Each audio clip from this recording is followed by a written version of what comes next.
Kom ons bid nou saam. So wonderlike hemelse Vader, hierdie erediens staan in die teken van die liefde vir ons as mense. Here, baie kere onverstaanbare liefde vir 'n sondige wêreld, 'n verskeurde mensdom. Maar dankie dat ons vanoggend hier saam is as u gemeente en dat ons nou met verwagting kan luister na die woord en ook die verkondiging daarvan. Daarom is ons gebed by Heilige Gees dat U ook in hierdie oomblikke sal kom en volledig besit neem van dit wat hier gebeur. Dat U die woorde van die diensknegt ook so sal rig dat dit niks anders as God se woord sal wees, waarin ons lewens kan meet en wat ons kan bemoedig en inspireer. Hoor ons gebed, ons vra dit van U in Jesus Christus se naam. Amen.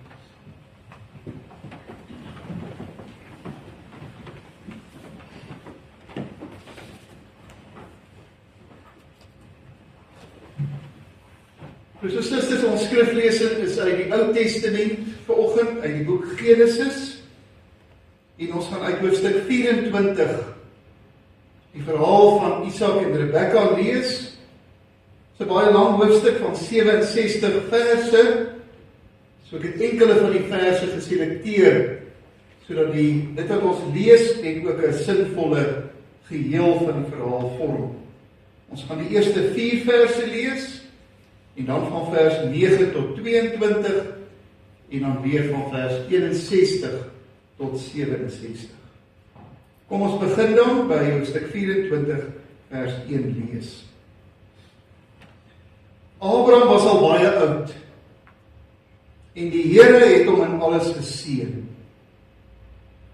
Abraham het vir sy slaaf gesê, vir die vernaamste in sy huis, die een wat 'n beheer was van sy besittings, sit jou hand onder my heup, dat jy vir my met 'n eed in die naam van die Here, jou God,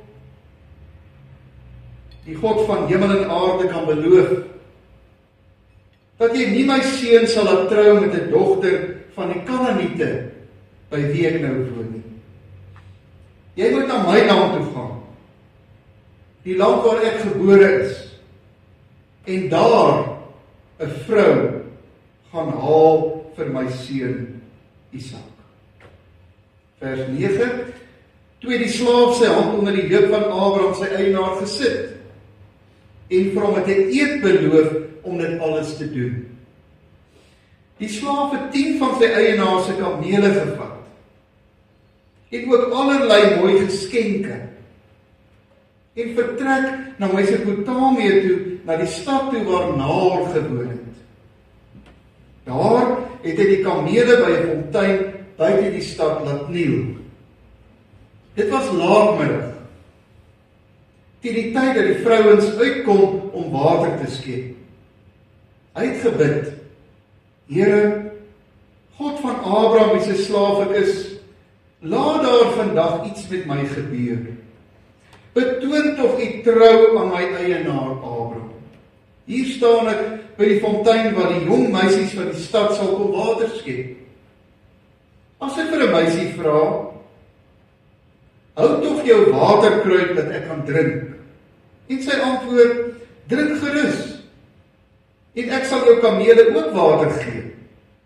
Dan is dit sy wat deur u gekies is vir u dienaar, vir Isak, en dan sal ek weet dat u trou betoon het aan my eienaar.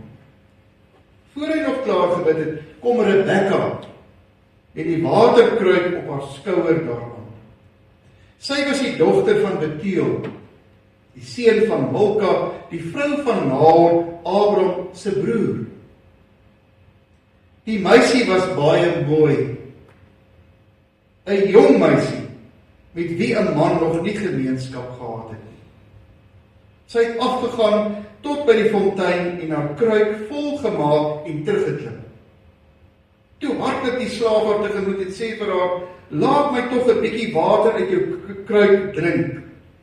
En sy sê, drink gerus meneer. Sy laat toe gou haar kruik rus op haar hand en laat hom water drink. Toe hy klaar gedrink het, sê sy, ek sal vir die kamele ook gaan water skep, dat hulle genoeg kan drink.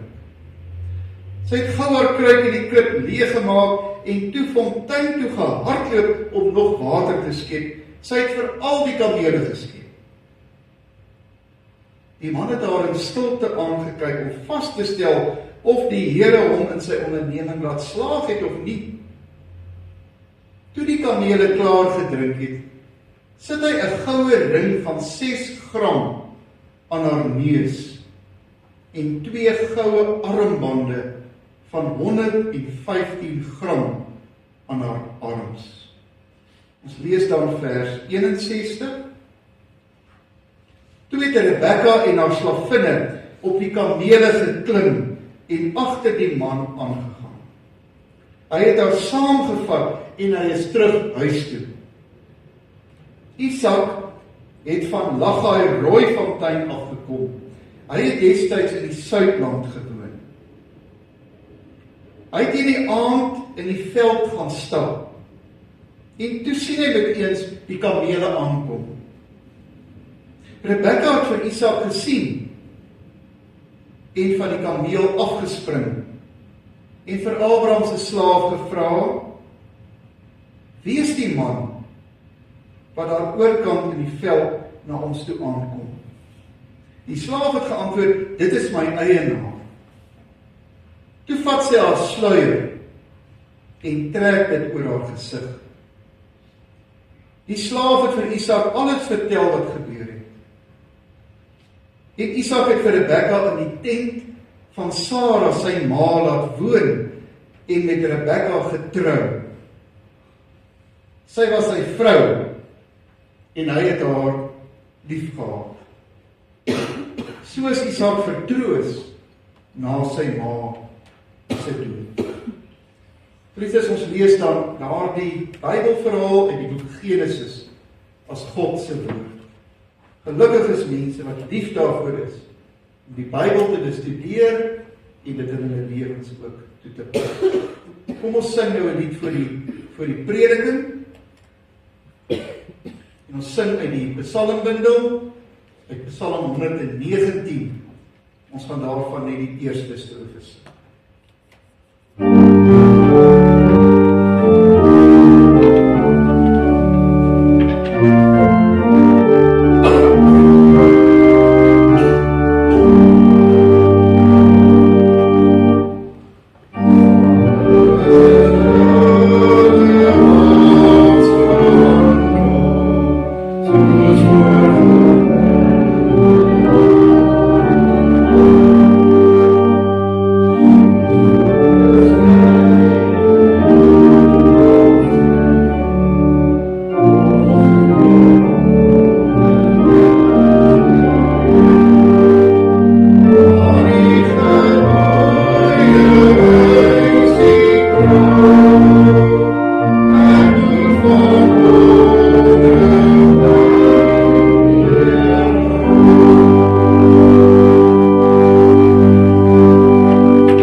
Sy was sy vrou en hy het haar liefgehad.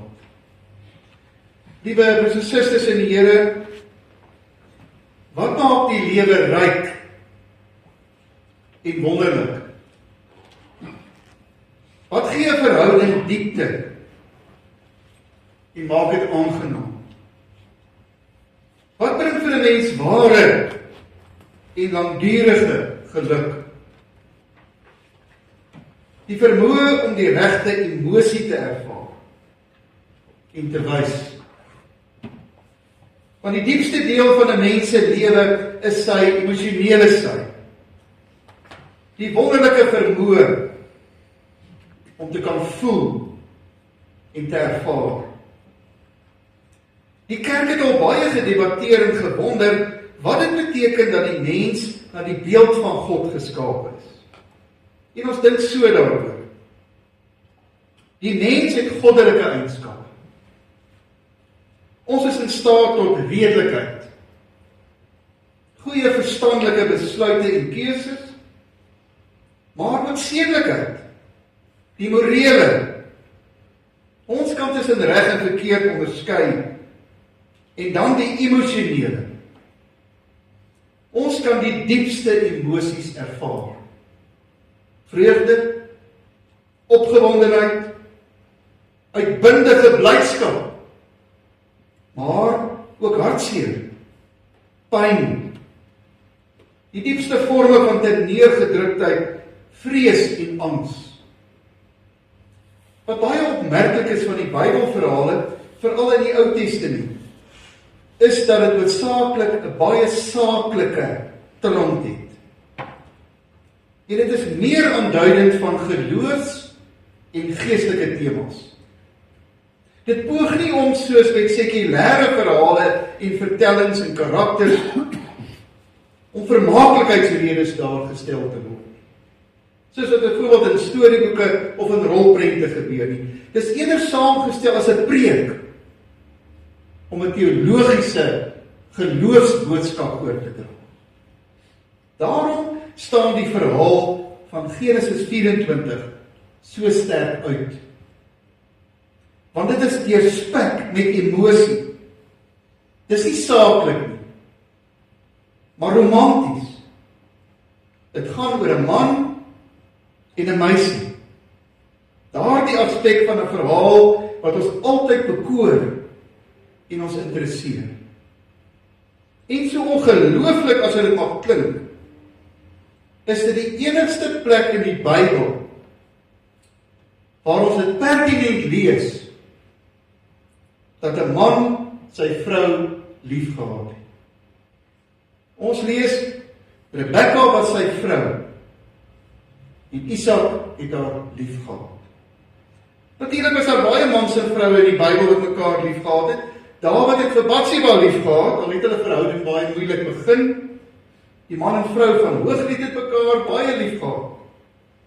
Die pragtige gelowige paar Aquila en Priscilla, wat vir Paulus so mooi gehelp het, sulke wonderlike gelowiges was, so pragtige huwelik gehad het, hulle het mekaar beslis liefgehad. Maar is hier in Genesis 24 dat ons dit vir die enigste keer in die Bybel lees. Isak het sy vrou Rebekka liefgehad. Maar is nie net hierdie uitspraak van liefhê wat die verhaal so buitengewoon maak nie. Die hele verhaal is deurspek met verwysinge na sake wat op die emosionele dui. En dit maak dit spesiaal. Ook veral as 'n mens die breër konteks van die boek Genesis in gedagte hou. Die boek begin deur te beskryf dat God alles goed geskaap het. Maar dan volg die beskrywing van die sondeval. En van daar af gaan alles in die boek Genesis net suid. Daar's die broedermoord van Kain. Daar's die vreeslike Sodom en Gomorra. Daar's die sondvloed. En uiteindelik die mense hoogmoed met die torenbou van Babel. Genesis begin met donker hoofstukke. Maar dan vlam die hoop op met die roeping van Abraham in Genesis 12 dat God nou in Abraham 'n nuwe begin gaan maak. En dat dit beter sal gaan met die mense. Daarom is die aartsvader verhale so belangrik. Die verhale van Abraham, Isak en Jakob. En dit is teen hierdie agtergrond dat ons Isak se verhaal moet sien. Want God het nou oorbegin met Abraham. En spite van sy foute en sonde, het God 'n besondere geloofspad met hom geloop en die hoop vlam op. Dit gaan nou anders wees met die mensdom, maar nou het Abraham al oud geword. Nou is dit belangrik dat Isak nou die geloofstradisie sal voortsit. Maar om dit te kan doen, is die regte vrou vir Isak nodig. So die kollig val nou volledig op Isak en Rebekka, so amper asof die skrywers van Genesis wil sê, teenoor die hartseer verhaal van sonde en verwoesting tot dusver in Genesis, teenoor al die haat en stryd en konflik, teenoor al die verwyte en verwydering tussen mense, soos Adam en Eva en die moord van Kain op sy broer, ensovoorts, staan hierdie pragtige inskrywing. Isak het 'n vrou geneem, en hy het haar liefgehad. En hoekom sou hy nie? Rebekka was na die beskrywing van die skrywer baie mooi. Sy kom by 'n put in die woestyn, en sy bied aan om eers vir Abraham sy slaaf water te gee. Daarna spring sy persoonlik van die kameel af en help sy kamele in 'n woestynwêreld. As jy by 'n put kom, moet jy dadelik vat wat jy kry. Jy weet nie wanneer jy weer water gaan kry. Maar Rebekka gee weg. En sy doen dit self. Dit is eintlik haar slavinne se werk. Hulle moet dit gedoen het, maar sy doen dit self. En dan die ontmoeting met Isak. Sy spring van die kameel af, die bedek haar gesig met 'n sluier, teken van haar reinheid en haar kuisheid. So die skrywers van die boek Genesis, geliefdes, wil sê, dis daar nie alles verlore vir die mens nie. Daar is daar nie net sonde en rusie en verwydering en moord in die Genesis verhaal nie. Daar is ook liefde. Daar is ook 'n pragtige verhaal soos die van Isak en Rebekka. En geliefdes, nou kom die verhaal vanoggend na 1 Mei toe. En 'n Bybelverhaal wil altyd 'n appel rig tot jou. Dit vra jou altyd 'n vraag. En dit sê vanoggend vir ons, in 'n wêreld van stryd en konflik, in 'n wêreld hier by ons en reg oor die wêreld wat aan die brand is, waar mense soveel haat en glad nie mekaar kan akkommodeer, waar daar soveel verwydering tussen mense is, gaan jy en wees jy die bewys van die teendeel deur konsekwent in jou lewe liefde uit te leef. In jou verhoudinge, in jou totale menswees, wees die verskil. In 'n tyd waarin mense teenoor mekaar opgestel staan, waarin mense vir mekaar skree, waar mense mekaar niks gun nie, waar mense alles vir hulle self wil opeis, gaan leef jy die mooi en die sagte liefde in jou verhoudinge en wees die welkome ligpunt, gaan wees die vars briesie in 'n nuwe wêreld. Gaan wees jy die een, of mense ook eendag sal sê oor jou lewensverhaal, hy het mense lief gehad. Sy het lief gehad. Net as ek vra weer soos in die begin, wat maak die lewe ryk en wonderlik? Wat maak 'n verhouding aangenaam? Dat is net 2 dinge. Die vermoë om liefde te gee en om liefde te ontvang. Daarnaas maak niks regtig blywend saam. Mag die Here ons as gelowiges, as gemeente en gelowiges individueel deur sy krag daartoe help om in hierdie verskriklike wêreld waarin ons lewe die teendeel te bewys. Want die oomblik as ons dit doen, die oomblik as ons liefde kan uitleef, dan gee ons hoop dat die kwaad van hierdie wêreld nie die laaste woord spreek nie. Mag die Here ons deur sy Gees daartoe altyd help. Amen. Kom ons dank nou saam. Here, ons leef in 'n verskriklike wêreld, hier by ons in ons eie land, maar reg oor die wêreld. Ons staan met verstomming by die mate waarin mense mekaar kan haat.